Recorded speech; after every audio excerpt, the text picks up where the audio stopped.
नमस्कार दोस्तों, बहुत स्वागत है आपका न्यूज़ कनेक्ट पर। मैं हूं आपके साथ सुमित पांडे। और दोस्तों, आज हम चलेंगे बॉलीवुड की ओर। जी हां, आज मैं आपको बताऊंगा कहानी एक ऐसे स्टार की जो हैंडसम था, स्टाइलिश था और डैशिंग था, जिसका पूरा नाम था धर्मदेव पिशोरीमल आनंद, लेकिन दुनिया ने जिसे देवानंद के नाम से जाना। माना जनाब ने पुकारा नहीं, खोया खोया चांद, खुला आसमान, जीवन के सफर में राही मिलते हैं बिछड़ जाने को। देव साहब, जिन्होंने 50, 60 और 70 के दशकों में सिर्फ हिंदुस्तान के ही नहीं बल्कि दुनिया के करोड़ों दिलों पर राज किया। वो सिर्फ एक एक्टर नहीं थे दोस्तों, सिर्फ एक स्टार नहीं थे, he was a statement in himself. Dev Sahab ही ये डिसाइड करते थे कि फैशन कैसी होगी और स्टाइल कैसा होगा। अगर किसी दिन देवानंद अपने शर्ट की कॉलर ऊपर कर लेते थे तो सारे नौजवान अपनी शर्ट की कॉलर ऊपर करके चलने लगते थे, और किसी दिन अगर वो अपनी बाजू ऊपर चढ़ा लेते थे तो हिंदुस्तान के कॉलेजेस में पढ़ने वाले सैकड़ों नौजवान अपनी बाजुएं ऊपर करके चलने लगते थे। ये थे देव साहब दोस्तों। बरसों तक इस मुल्क का फैशन इसी एक आदमी ने तय किया, जिसका नाम है देवानंद। दोस्तों, देवानंद का जन्म 26 सितंबर 1923 को पंजाब के गुरदासपुर में हुआ।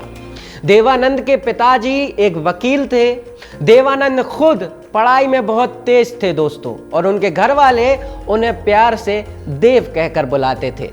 देवानंद 4 भाइयों में तीसरे नंबर पर थे, और उनके बड़े भाई मनमोहन आनंद अपने पिता की ही तरह वकील बने, और बाकी 2 भाई विजय आनंद और चेतन आनंद जाने माने डायरेक्टर, फिल्म प्रोड्यूसर और राइटर बन गए। देवानंद की एक छोटी बहन भी थी दोस्तों, जिनका नाम था शीलकांता कपूर, जो जाने माने फिल्म डायरेक्टर शेखर कपूर की मां है। देवानंद स्कूल टाइम में दोस्तों काफी शाई नेचर के हुआ करते थे। वो अक्सर शीशे के सामने खड़े होकर खुद को निहारते रहते थे और सोचते थे कि देखने में तो मैं मोतीलाल, अशोक कुमार और पृथ्वीराज कपूर जैसा लगता हूँ, मैं भी फिल्मों में हीरो बन सकता हूँ। देवानंद ने दोस्तों फिर लाहौर गवर्नमेंट कॉलेज से इंग्लिश में बीए किया, और पढ़ाई पूरी करने के बाद अपना सामान उठाकर चल पड़े अपने सपनों की नगरी की ओर, जिसका नाम था मुंबई।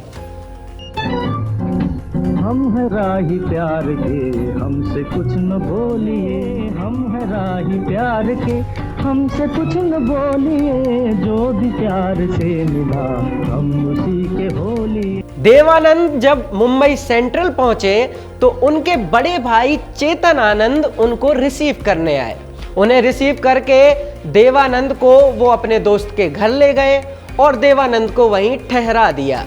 फिर कुछ दिनों बाद चेतन आनंद देहरादून चले गए, और देवानंद के आगे एक समस्या खड़ी हो गई। समस्या यही थी कि वो अपने भाई के दोस्त के घर आखिर कितने दिन रुकें और क्यों रुकें, और कब तक उन्हें ऐसे ही रहना पड़ेगा। इसी बीच देवानंद की मुलाकात मशहूर फिल्म मेकर अब्बास साहब से हुई। उस वक्त तक अब्बास साहब बड़े फिल्म मेकर नहीं बने थे, लेकिन देवानंद और उनकी दोस्ती जरूर हो गई थी। जब अब्बास साहब ने देवानंद की समस्या जानी तो उन्हें अपने ही घर में रहने का ऑफर दे दिया। देवानंद ने भी ऑफर स्वीकार कर लिया और फिर अपना बोरिया बिस्तर उठाकर पहुंच गए अब्बास साहब के घर। लेकिन कुछ दिनों अब्बास साहब के घर रहने के बाद उन्होंने फिर सोचा कि आखिर वो यहाँ भी कितने दिन रह सकते हैं और कब तक रह सकते हैं। और ऐसे में एक दिन उन्होंने अपना सामान उठाया और निकल गए अब्बास साहब के घर से बाहर। अब्बास साहब के घर से बाहर निकलने के बाद दोस्तों, देवानंद मुंबई की सड़कों पर भूखे, बेबस और परेशान घूम रहे थे। देवानंद ने बचपन से ही एक स्टैम्प कलेक्शन की पोर्टफोलियो बुक बनाई थी दोस्तों। ये उनके जीवन भर की कलेक्शन थी। भूख से बेचैन देवानंद ने मुंबई की सड़कों पर एक दुकान देखी जो इन तरीके की चीजों की खरीद फरोख्त करती थी। ऐसे में दुकानदार से देवानंद ने पूछा कि ये मेरी बुक है, क्या आप इसे खरीदेंगे, और खरीदेंगे तो मुझे कितने पैसे देंगे। देवानंद का थका और परेशान सा चेहरा देखकर दुकानदार ने उनसे कहा कि वो उन्हें 30 रुपए देंगे। देवानंद ने ऑफर स्वीकार किया और उन 30 रुपयों से अपनी भूख मिटाई। इसी बीच उनके बड़े भाई चेतन आनंद बॉम्बे वापस आ गए। दोनों भाइयों ने साथ मिलकर पाली हिल्स में एक छोटा सा मकान किराए पर ले लिया और साथ रहने लगे। इन्हीं दिनों देवानंद ने एक एडवर्टीजमेंट देखा और उन्हें इंडियन पोस्टल सर्विस में एक जॉब मिल गई। उन दिनों दोस्तों सेकेंड वर्ल्ड वॉर अपने उरूज पर थी और आर्मी ऑफिसर्स अपने घर वालों को चिट्ठियां पत्र लिखा करते थे, और ऐसे में जाने अनजाने में ये आर्मी ऑफिसर्स अपने घर वालों को कोई सीक्रेट इंफॉर्मेशन ना बता दें, इसलिए उनके खतों को पहले चेक किया जाता था। और देवानंद का काम यही था दोस्तों। देवानंद उन खतों को अच्छे से पढ़ के चेक करते थे और ये सुनिश्चित करते थे कि उन खतों में किसी भी प्रकार की कोई सीक्रेट बात नहीं लिखी गई है। इसी तरह देवानंद की लाइफ आगे बढ़ती रही। लाइफ काफी बोरिंग हो गई थी और फिर इसी बीच एक दिन उन्होंने एक कर्नल का खत पढ़ा। कर्नल ने खत में अपनी पत्नी से कहा था कि उसकी लाइफ बेहद बेरंग हो गई है और अगर उसे मौका मिला तो वो जल्द से जल्द ये कर्नल की नौकरी छोड़ देगा। देवानंद के लिए ये एक आई ओपनर था दोस्तों। देवानंद ने सोचा कि वो ये काम करने तो मुंबई नहीं आए थे, वो तो एक्टिंग करने आए थे, स्टार बनने आए थे। और फिर उसी दिन उन्होंने अपनी जॉब से रिजाइन कर दिया और अपना पूरा ध्यान लगा दिया अपनी एक्टिंग करियर की तरफ। एक दिन देवानंद को पता चला कि प्रभात फिल्म्स नाम का बैनर अपनी फिल्म के लिए नए एक्टर्स ढूंढ रहा है। देवानंद ने जब आगे जांच की तो पता हुआ कि इनका ऑफिस महालक्ष्मी के फेमस स्टूडियोज में है। देवानंद प्रभात फिल्म्स के मालिक से मिलने के लिए उनके ऑफिस पहुंच गए। जब वो ऑफिस पहुंचे तो वहां के केयर टेकर ने उनसे पूछा कि क्या काम है, तो देवानंद ने कहा कि वो एक्टर बनना चाहते हैं। ऐसे में केयर टेकर ने कहा कि अभी मालिक साहब है नहीं, आप रिसेप्शन पर वेट करिए, और देवानंद वहीं वेट करने लगे। फिर प्रभात फिल्म्स के मालिक आए और उन्होंने देवानंद को देखा और मैनेजर से पूछा कि ये कौन है। मैनेजर ने कहा कि ये आपसे मिलने आया है, ये एक्टर बनना चाहता है। मालिक ने देवानंद को अंदर बुलाया और उनके कॉन्फिडेंस और उनकी पर्सनैलिटी से बेहद इंप्रेस होकर मालिक ने उनसे कहा कि हमारी नई फिल्म पुणे में शुरू हो रही है, तुम तुरंत जाकर डायरेक्टर से मिलो। पुणे का प्रभात स्टूडियो दोस्तों उस वक्त का एक बड़ा फिल्म संस्थान था।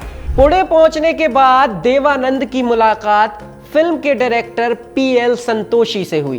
पीएल संतोषी ने उन्हें स्क्रीन टेस्ट करने के लिए कहा, लेकिन स्क्रीन टेस्ट से ठीक पहले पीएल संतोषी साहब की नजर पड़ी देवानंद के आधे टूटे दांत पर। पीएल संतोषी ने देवानंद से कहा कि इस दांत पर कैप चढ़वानी होगी वरना ये अच्छा नहीं दिखेगा, और फिर कैप चढ़वाई गई और स्क्रीन टेस्ट लिया गया। लेकिन ये कैप देवानंद को बिल्कुल नहीं जमी। वो बोलने में हिचक रहे थे, उनकी जबान लड़खड़ा रही थी, उनके डायलॉग्स का फ्लो टूट रहा था। और ऐसे में थोड़ी देर बाद देवानंद हिम्मत करके पीएल संतोषी साहब के पास पहुंचे और कहा कि सर क्या मैं एक कैप निकाल दूं, और उन्हें इजाजत मिल भी गई और देवानंद ने तुरंत कैप निकालकर फेंक दी और फिर पूरे आत्मविश्वास के साथ स्क्रीन टेस्ट दिया और नतीजा देवानंद स्क्रीन टेस्ट में पास हो गए और उन्हें अपनी पहली फिल्म हम एक हैं मिल गई और यहीं से शुरू हुआ एक सितारे का सफर। इस वक्त का एक और किस्सा बहुत मशहूर है दोस्तों। इन्हीं दिनों प्रभात स्टूडियोज में एक और लड़का काम कर रहा था, उसका नाम था गुरुदत्त। वो प्रभात फिल्म्स में एक कोरियोग्राफर के रूप में काम कर रहा था। एक दिन कपड़ा प्रेस करने वाले की गलती की वजह से देवानंद और गुरुदत्त की शर्ट्स आपस में एक्सचेंज हो गई। देवानंद शूटिंग पर जाने से पहले अपनी शर्ट ढूंढ रहे थे जो उन्हें मिल नहीं रही थी और गुरुदत्त को भी लगा कि ये शर्ट तो उनकी है ही नहीं। ऐसे में बाय चांस शूटिंग के फ्लोर पर दोनों एक दूसरे के आमने सामने आ गए। गुरुदत्त सीधे देवानंद के पास गए और मुस्कुराकर बोले, कहीं आप हम एक हैं के नए फिल्म हीरो तो नहीं? देवानंद ने अपनी मशहूर मुस्कान के साथ कहा, जी हाँ, मैं वही हूं, मेरा नाम देव है। गुरुदत्त ने भी अपना हाथ आगे बढ़ाते हुए देवानंद से कहा कि मेरा नाम गुरुदत्त है और मैं भी यही काम करता हूं। देवानंद गुरुदत्त से बात तो कर रहे थे, लेकिन उनकी नजर बार बार गुरुदत्त की शर्ट पर जा रही थी और वो खुद को रोक नहीं पाए और उन्होंने पूछ ही लिया कि आपकी शर्ट बड़ी अच्छी है, कहां से ली आपने? गुरुदत्त हंसते हुए बोले कि ये मेरी शर्ट नहीं है, आज धोबी ने गलती से किसी और की शर्ट मुझे दे दी और मैंने पहन ली, लेकिन हाँ, आपने जो शर्ट पहनी है वो मेरी ही है। ये सुनकर देव साहब चौंक पड़े और बोले कि भाई आपने जो शर्ट पहनी है वो भी मेरी ही है। दोनों फिर एक दूसरे को थोड़ी देर देखते रहे और फिर जोरों जोरों से हंसने लगे। वो शर्ट की अदला बदली तो महज एक संयोग था, लेकिन यहीं से एक ऐसी दोस्ती की नींव पड़ी, एक ऐसी दोस्ती की शुरुआत हुई जो आने वाले समय में हिंदी सिनेमा को हमेशा के लिए बदलने वाली थी। इसी दोस्ती के बीच दोनों ने एक दूसरे से वादा भी किया। गुरुदत्त ने देवानंद से कहा कि अगर मैं डायरेक्टर बना तो अपनी फिल्म में तुम्हें ही हीरो लूंगा, और फिर देवानंद ने भी गुरुदत्त से कहा कि अगर मैं स्टार बना तो अपनी फिल्म में तुम्हें एज अ डायरेक्टर ब्रेक जरूर दूंगा। खैर, देवानंद की पहली फिल्म हम एक हैं बनी, देवानंद को पहला ब्रेक भी मिला, लेकिन फिल्म कुछ खास नहीं चली। और फिर जब फिल्म नहीं चली तो देवानंद को वापस बॉम्बे लौटना पड़ा और फिर से वही पुरानी तलाश शुरू हुई, मौके की, काम की, मंजिल की। एक दिन देव साहब मुंबई में लोकल ट्रेन पकड़ने की कोशिश कर रहे थे। भीड़ से पार पाकर जब वो डिब्बे के पास पहुंचे तो खिड़की के पास से एक आवाज आई, किसी ने जोर से पुकारा, देव। देवानंद चौंक पड़े। उन्होंने नजरें उठाकर देखा तो पाया कि ट्रेन के अंदर से दो जाने माने चेहरे मुस्कुरा रहे हैं, शाहिद लतीफ और इस्मत चुगताई। शाहिद लतीफ जाने माने फिल्म डायरेक्टर थे और इस्मत चुगताई बेबाक बेमिसाल लेखिका। इन दोनों को ही देव साहब पहले से जानते थे जब वो अब्बास साहब के घर रहते थे। और इसी बीच शाहिद लतीफ ने देवानंद से पूछा, कहां हो आजकल, क्या कर रहे हो? शाहिद लतीफ जाने माने फिल्म डायरेक्टर थे और इस्मत चुगताई बेबाक बेमिसाल लेखिका। इन दोनों को ही देव साहब तब से जानते थे जब वो अब्बास साहब के घर में ठहरे थे। और ऐसे में शाहिद लतीफ ने ट्रेन के अंदर से जोर से चिल्लाया, कहां हो आजकल, क्या कर रहे हो? शाहिद लतीफ ने देवानंद की बातें बहुत ध्यान से सुनी। एक उभरता हुआ नौजवान जिसने एक फिल्म तो कर ली है, लेकिन अभी भी काम की तलाश में मुंबई की सड़कों पर घूम रहा है। शाहिद लतीफ ने देव साहब से कहा, कल सुबह 11 बजे टॉकीज आ जाना, कुछ ना कुछ करवा देंगे, मिलो तो सही। देवानंद के लिए ये एक नई उम्मीद की किरण थी। अगले दिन तय समय पर वो बॉम्बे टॉकीज पहुंच गए। वहां उन्हें एक ऑफिस में बिठाया गया, चाय पिलाई गई और फिर कुछ देर बाद कैंटीन के फोन पर एक कॉल आया। रिसेप्शनिस्ट ने कॉल उठाया और कहा, भेज दो अभी फौरन। देव को बताया गया कि अंदर कोई उनसे मिलना चाहता है। देव साहब गेट के पास पहुंचे, थोड़ी नर्वसनेस के साथ दरवाजा खटखटाया और अंदर से एक भारी भरकम आवाज आई, कम इन। दरवाजा खोला तो देव साहब ने सामने देखा कि कुर्सी पर अशोक कुमार बैठे हुए हैं। जी हाँ दोस्तों, वही अशोक कुमार जो उस वक्त के बड़े सुपरस्टार थे और देवानंद के हीरो थे। देव साहब की नर्वसनेस और बढ़ गई। अशोक कुमार ने उन्हें देखा और सिगरेट का एक कश लेते हुए उनसे कहा कि तुम बॉम्बे टॉकीज की फिल्म में काम करोगे? देव साहब ने लड़खड़ाते हुए कहा कि जी जी जरूर सर, जरूर करूंगा।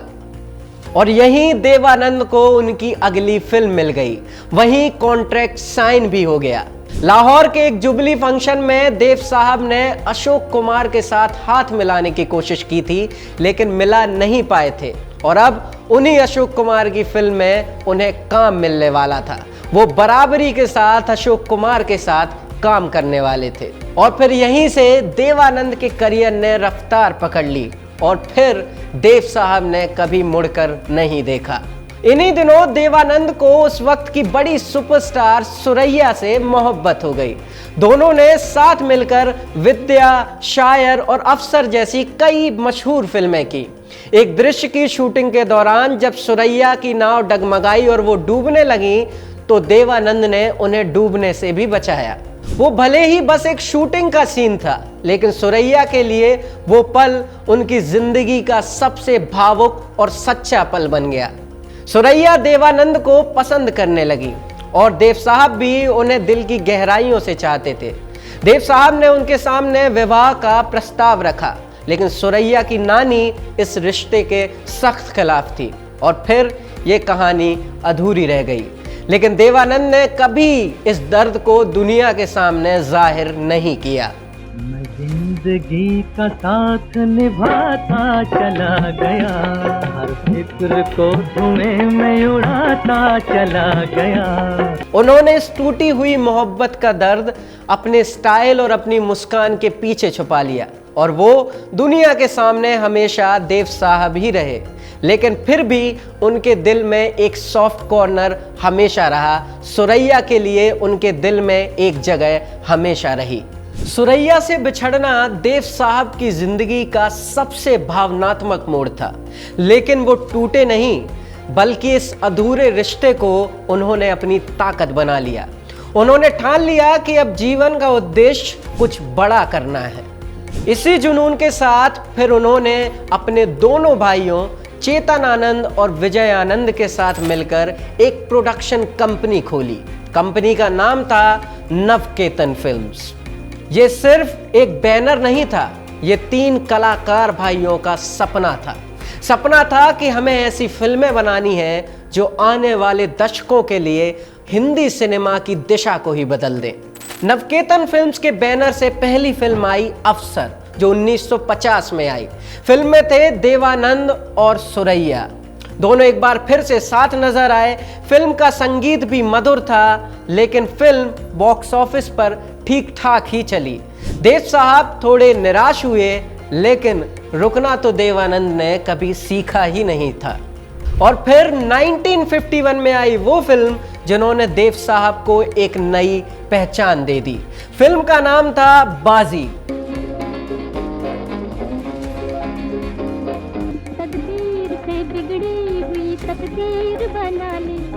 फिल्म के डायरेक्टर थे गुरु दत्त। जी हाँ दोस्तों, वही गुरु दत्त जिनसे देव साहब ने वादा किया था कि अगर वो बड़े स्टार और प्रोड्यूसर बनते हैं तो उन्हें डायरेक्शन का मौका जरूर देंगे।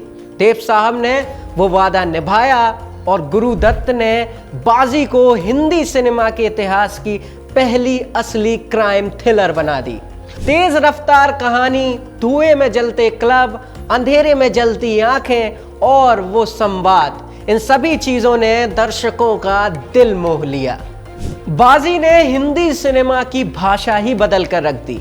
ये पहली बार था जब दर्शकों ने एक ऐसा हीरो देखा जो स्मार्ट है, स्टाइलिश है, लेकिन मॉरली एम्बिगियस है। देवानंद की स्टाइल, उनकी डायलॉग डिलीवरी ने दर्शकों का दिल जीत लिया और तब दर्शकों ने पहली दफा कहा कि ये है सुपरस्टार देवानंद। बाजी की बेमिसाल सफलता के बाद अब नवकेतन फिल्म्स के पास एक पहचान थी और देवानंद के पास एक आत्मविश्वास। अब वो सिर्फ कहानी नहीं चुनते थे, अब वो किरदार चुनते थे। ऐसे किरदार जो हीरो की पारंपरिक छवि को तोड़ कर रख दें। 1952 में फिल्म आई जाल। इस फिल्म में देवानंद ने एक ऐसे मछुआरे का किरदार निभाया जो धोखा करता है, तस्करी करता है, लेकिन इन सब के बावजूद उसके दिल में इंसानियत जिंदा है। देवानंद ने इस फिल्म से फिर एक बार ग्रे किरदार चुना, ना अच्छा ना बुरा, बस एक आम इंसान। जिसकी अपनी गलतियां हैं और अपनी दिक्कतें हैं, जो समाज और हालातों के चक्कर में जिंदगी के पशोपेश में फंसा हुआ है। ये रात ये चांदनी फिर कहाँ। 1954 में फिल्म आई दोस्तों टैक्सी ड्राइवर। देवानंद का किरदार था एक मस्त मौला टैक्सी ड्राइवर जो शहर की गलियों में इधर उधर घूमते हुए प्यार, झगड़े और जिंदगी से जूझता फिरता है। इस फिल्म में पहली बार देव साहब के साथ नजर आई कल्पना कार्तिक और शूटिंग के दौरान ही दोनों ने गुपचुप शादी भी कर ली, किसी को भनक भी नहीं हुई। इस फिल्म को रियल लोकेशंस पर शूट किया गया था दोस्तों, जो उस दौर में एक बड़ी अनोखी बात थी। 1956 में दोस्तों फिल्म आई फंटूश। ये एक हल्की फुल्की लेकिन बेहद गंभीर कहानी थी। फिल्म में एक लड़का होता है जो जिंदगी से निराश होता है, हताश होता है और वो आत्महत्या करना चाहता है, लेकिन फिर उसे एक ऐसा शख्स मिलता है जो उस लड़के से कहता है कि मुझे बस एक हफ्ता दे दो, अगर एक हफ्ते के बाद भी तुम्हें लगा कि आत्महत्या करनी है तो बेशक कर लेना। और इसी शख्स का किरदार निभाया था देवानंद ने, और इस किरदार की आवाज बने थे मशहूर गायक किशोर कुमार।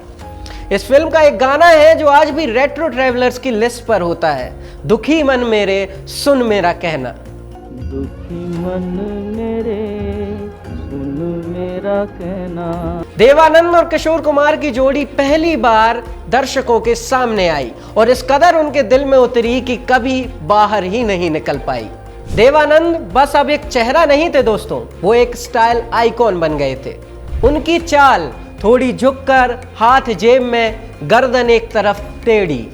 उनके बोलने का अंदाज तेज, बेधड़क और दिल को छूने वाला। उनकी पोशाक, ऊंचा कॉलर, चश्मा और स्कार्फ, हर चीज ट्रेंड बन गई थी। लड़कियां उन्हें देखकर पागल होती थीं और लड़के उनकी तरह बनना चाहते थे। हिंदुस्तान में पहली बार कोई स्टार स्टाइल आइकॉन बन गया था और उसका नाम था देवानंद। फिर साल आया 1965। देवानंद बस अब एक रोमांटिक हीरो नहीं थे दोस्तों, वो ऐसी फिल्में करना चाहते थे जो सिर्फ मनोरंजन ना करें बल्कि दर्शकों की आत्मा में उतर जाएं और एक गहरा संदेश दें। वो ऐसी कहानियों की तलाश में थे जो मनोरंजन से उठकर एक विस्तृत संदेश दें। तभी उनके हाथ लगी R.K. नारायण की एक किताब द गाइड। ये एक ऐसे गाइड की कहानी थी दोस्तों जिसे एक नाचने वाली महिला से प्यार हो जाता है, फिर हालात उसे इस कदर बदलते हैं कि वो अंत में एक संत बन जाता है। देवानंद को लगा कि ये वही कहानी है जो उन्हें चाहिए थी। उन्होंने अपने भाई विजय आनंद को तुरंत फोन घुमाया और कहा, गोल्डी हमें ये फिल्म बनानी ही है, ये सिर्फ स्क्रिप्ट नहीं है, ये हमारी सबसे बड़ी फिल्म होगी। दोनों भाइयों ने साथ मिलकर फिल्म की योजना बनाई। शुरुआत में एक विदेशी फिल्म निर्देशक को लाया गया, लेकिन उसका नजरिया फिल्म की स्क्रिप्ट के हिसाब से सही नहीं बैठ रहा था। ऐसे में देव साहब ने फैसला किया कि अब ये फिल्म सिर्फ हिंदी में ही बनेगी और इस फिल्म के डायरेक्टर होंगे विजय आनंद। नायिका के लिए देवानंद ने चुना वहीदा रहमान को। वहीदा रहमान ने रोजी का किरदार निभाया, एक ऐसी महिला जो समाज से लड़ती है, और देवानंद बने राजू गाइड, जो प्यार, गलती और पछतावे की राह से गुजरता हुआ अंत में खुद को हमेशा के लिए बदल लेता है। और फिर फिल्म की शूटिंग शुरू हुई और फिर बना वो जादू जिसे दर्शक आज तक याद करते हैं।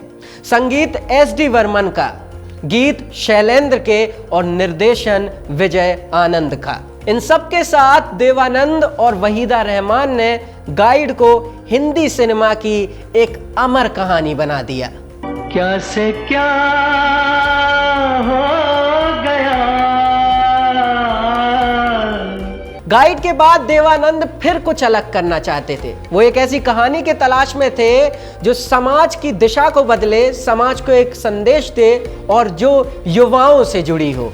उन्हीं दोनों छुट्टियों के दौरान देव साहब नेपाल गए और वहां उन्होंने देखा कि नौजवान हिप्पी कल्चर में कुछ ज्यादा ही खोए हुए हैं। संगीत, नशा और आजादी के नाम पर नौजवान रास्ते से भटके हुए हैं और यहीं उन्हें एक कहानी सूझी।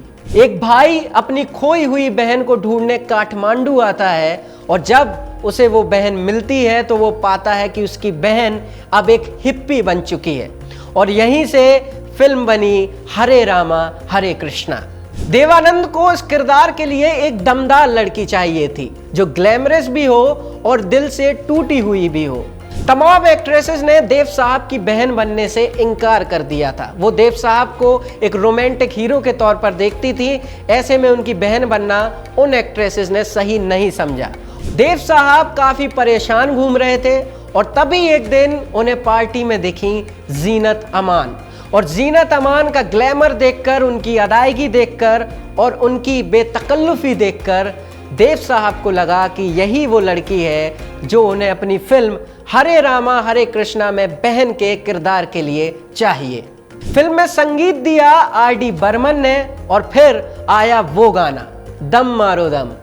आशा भोसले की आवाज, जीनत अमान की अदायगी, दोनों ने साथ मिलकर ऐसा करिश्मा किया कि पूरे देश में तहलका मच गया।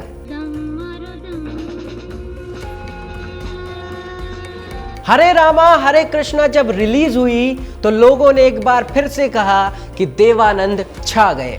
जीनत अमान रातों रात स्टार बन गई और लोगों ने कहा कि ये सिर्फ एक फिल्म नहीं है बल्कि समाज की असली सच्चाई भी है। देवानंद ने फिर एक बार साबित कर दिया कि वो सिर्फ एक स्टार नहीं बल्कि समाज में बदलाव लाने वाले एक्टर हैं। देवानंद के दिल में जीनत अमान के लिए एक खास कोना था।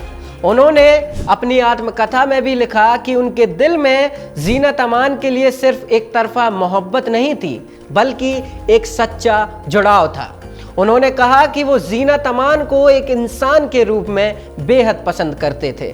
हालांकि ये रिश्ता कभी नाम नहीं पा सका, लेकिन इस रिश्ते की छांव देवानंद के जीवन में हमेशा रही। देवानंद को सरकार ने पद्म भूषण और दादा साहब फाल्के जैसे पुरस्कारों से सम्मानित किया। देवानंद की फिल्में सिर्फ हिट नहीं थी बल्कि वो एक ऐसी कहानियां थीं जिन्होंने समाज में बदलाव करने का प्रयास किया। उनका आत्मविश्वास इतना गहरा था दोस्तों कि 90 की उम्र में भी वो फिल्में बना रहे थे, नए एक्टर्स को लॉन्च कर रहे थे और तब भी कैमरे के सामने उसी आत्मविश्वास के साथ खड़े हो रहे थे जैसे अपने शुरुआती दिनों में होते थे। 3 दिसंबर 2011 लंदन की एक शांत रात में अपने होटल में देवानंद इस दुनिया को अलविदा कह गए दोस्तों। लेकिन जाते जाते भी देवानंद किसी शोर, किसी बीमारी या किसी अफसोस के साथ नहीं गए, बल्कि वो वैसे ही गए जैसे उन्होंने जिंदगी भर जिया, शान से मुस्कुराते हुए अपने तरीके से। जीवन के सफर में राही मिलते हैं बिछड़ जाने को। देवानंद सिर्फ एक फिल्मी सितारा नहीं थे दोस्तों, वो उम्मीद का दूसरा नाम थे, वो रंगों का चेहरा थे और वो आज़ादी से जीने की परिभाषा थे। उनका अंदाज, उनका स्टाइल, उनका आत्मविश्वास हर पीढ़ी को ये संदेश देता है कि उम्र थकाती नहीं है अगर इरादे मजबूत हों। देवानंद कहीं गए नहीं हैं दोस्तों, वो आज भी जिंदा है हर उस इंसान के दिल में जो हार नहीं मानता है, जिसके अंदर कुछ बड़ा करने का जज्बा है, जो किसी भी जंग में जीतने का मादा रखता है। क्योंकि वो सिर्फ हीरो नहीं थे दोस्तों, वो थे देवानंद, सबके देवानंद। अपना दिल तो आवारा। तो दोस्तों ये थी देवानंद के जीवन की संपूर्ण कहानी। ऐसी ही कहानियां हम आपके सामने लाते रहेंगे। आप न्यूज़ कनेक्ट को सब्सक्राइब कीजिए, वीडियो पसंद आया तो लाइक कीजिए और शेयर भी ज़रूर कर दीजिएगा।